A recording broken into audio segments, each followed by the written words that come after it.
बार उन्होंने देखा, सबको जीवित किया और मन में संकल्प लिया कि इस ह्रद को, और नदी बहते बहते कोई कुंड बन जाए उसको ह्रद बोलते हैं, तो उस ह्रद को शुद्ध करना चाहिए। कालिंदी तो उनकी प्रेयसी हैं, उनकी विहार सहचारिणी हैं, वहां पर उनको विहार करना है तो ये शुद्ध रहना चाहिए।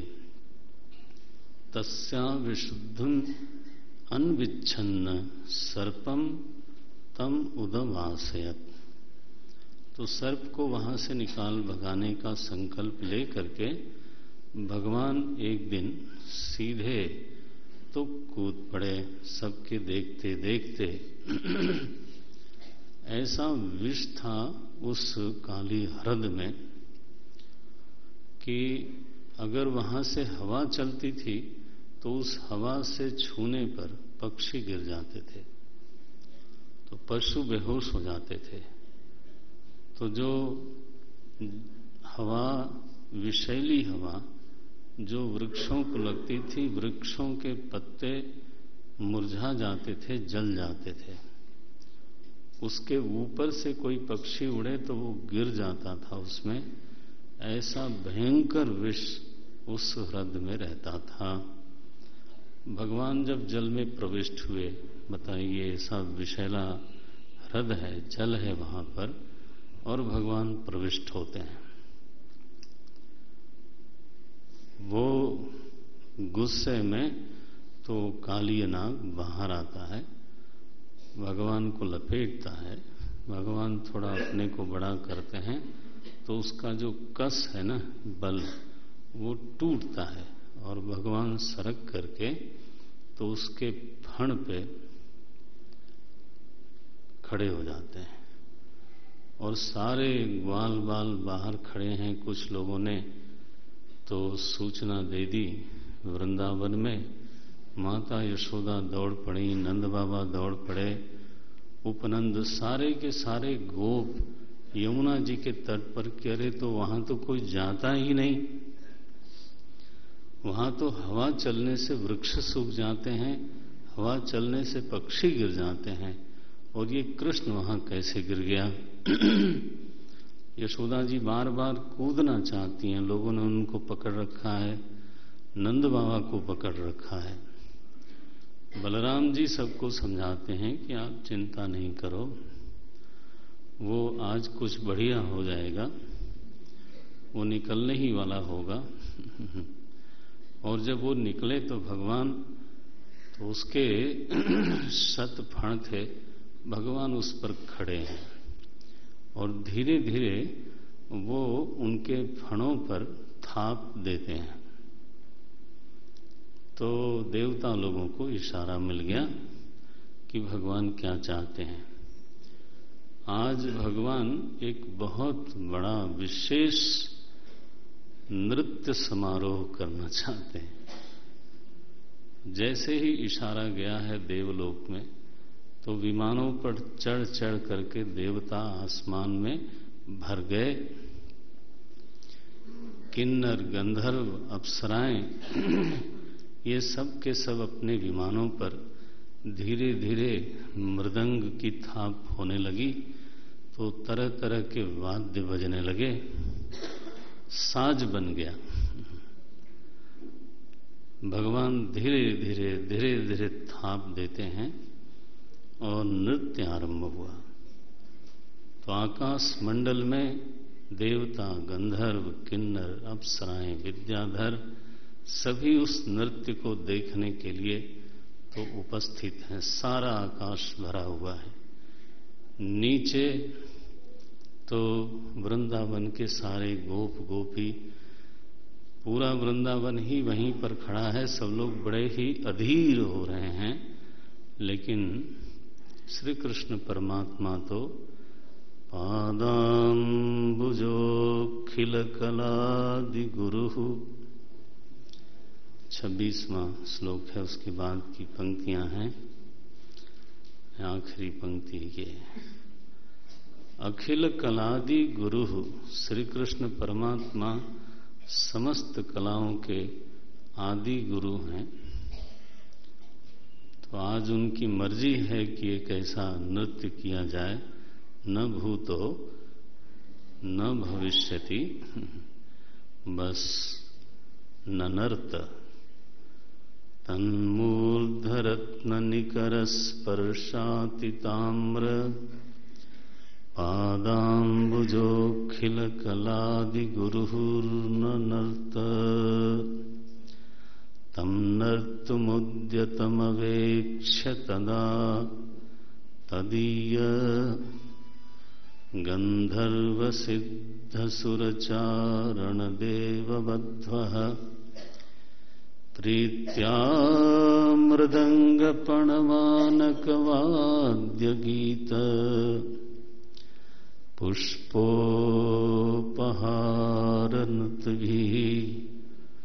सहसोपसेदुः यच्चिरो न नमतेऽङ्गशतैकशीर्ष्णः तत्तन्ममर्दखरदण्डधरोऽङ्घ्रिपातैः क्षीणायुषो भ्रमत उल्बणमास्यतो श्रृङ् नस्तोवमन् परमकस्मलमापनागः।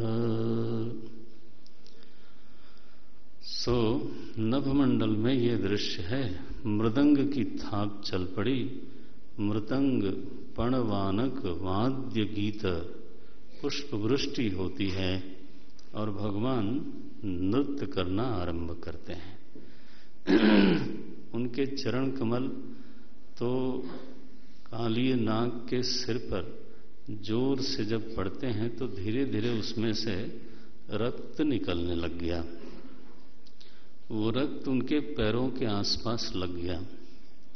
ऐसा लगता है जैसे उनके चरण कमलों की पुष्पों से, है ना, रक्त पुष्पों से जैसे उसकी पूजा हुई हो।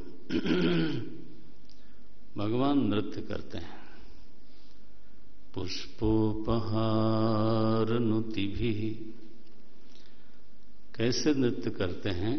बोले यत् यत् शिरो न नमते, जो सिर नहीं झुकता बस उस पर पैर मारते हैं। यत् यत् शिरो न नमते अंगशतैक शीर्ष्णः, 100 फड़े हैं उसके और वो अभिमानी है महाराज। तो जो फण नहीं नम्र होता, नहीं झुकता है, उस पर थाप लगाते हैं और इतनी फुर्ती से लगाते हैं कि जब तक वो नीचे जाता है तब तक दूसरे पे पैर चला जाता है। तत्तन्ममर्द, तो पूरी तरह से कालिय नाग का मर्दन कर डाला उन्होंने। जब वो लथपथ हो गया, टूट गया, क्षीणायुष, तब नाग पत्नियों ने बाहर निकल करके भगवान से प्रार्थना करी और यहां स्तुति की है। अंत में कहती हैं अपराध सकृत भर्त्रा सोढव्यः स्वप्रजाकृतः 5:1 क्षन्तुमर्हसि शान्तात्मन् मूढ़स्य त्वामजानतः। ये तो मूढ़ है, आपको नहीं जानता था। हे प्रभु कृपा करके आप इसको क्षमा करो। भगवान मुस्कुराते हैं। वो वेणु वादन करते हुए नृत्य कर रहे थे। अब जिसने अपराध किया वो क्षमा मांगे तो कालीय नाग भी तो बिल्कुल प्रार्थना के स्वर में बोलता है वयम खलाहा 56 का वयम खलाहा सह उत्पत्त्या तामसाहा। अपना परिचय दे रहा है, उत्पत्ति के साथ ही हम तामसिक हैं, दुष्ट स्वभाव वाले हैं, और एक शब्द और लिखा दीर्घमन्यवः। तो हम में जो क्रोध है वो बहुत दिनों तक बना रहता है, और ये जो हमारा स्वभाव है दुस्त्यजः, इसको छोड़ना बहुत बहुत कठिन है। हे नाथ लोकानाम यद असद्ग्रहः। तो ये कालीय नाग है, और ये जो हृदय है ना, अध्यात्म में भगवान की विहार स्थली हमारा हृदय है। इस हृदय में प्रभु को विहार करना है, इस हृदय में प्रभु को रास करना है। और यहां पर ये क्रोध नाम का जो नाग है, क्या लिखते हैं, तामसाह दीर्घमन्यवः खलाः। और ध्यान रखना, न नमति पहले बोल चुके हैं, तो वो महाअभिमानी है। ऐसा जब हमारा अंतःकरण होता है ना, ऐसा जब हमारा हृदय होता है तो वो विषैला होता है। ये बात तो सही है। उस हृदय, ऐसे क्रुद्ध ही हृदय, अभिमानी हृदय के निकट जो आता है तो वो तो मूर्छित जरूर हो जाता है, उसको आंच जरूर लगती है। कोई अभिमानी व्यक्ति के पास बैठ करके तो सुख से वहां उठता नहीं है, वो तो छू जाता है उसको।